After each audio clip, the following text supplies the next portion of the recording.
Great speech, Miss President. Oh, Harry! You didn't have to. Don't worry, hindi ko binili yan.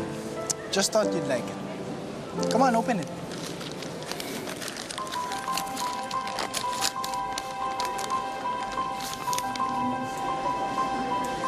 I printed one for you and one for me.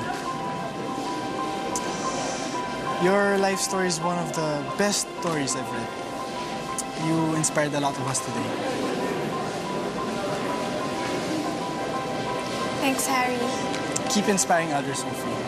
Like me, na-inspire mo ako na ituloy ko yung pagsusulat ko. Hopefully someday, mag-collaborate tayo sa isang book. Promise.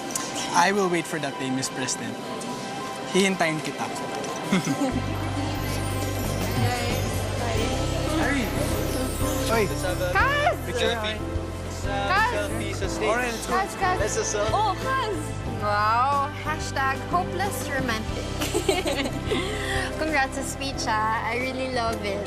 In fact, binidyohan ko pa nga siya para mapakita ko kay Dad later. Ay, ano pala? That's gift for you.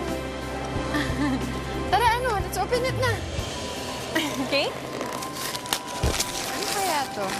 Alam mo, na-curious ako talaga kung ano to.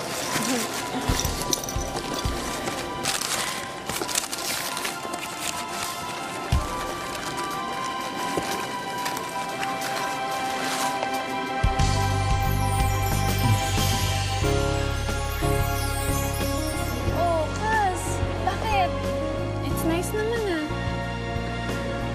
Yes. It's nice. It's very pretty. We'll rebuild our home. I promise.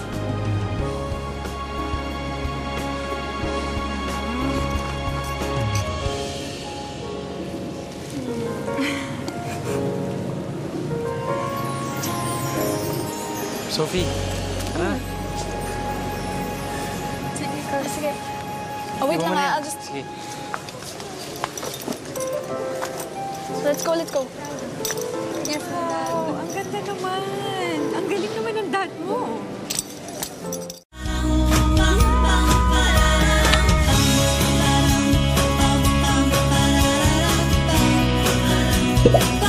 Oh my G!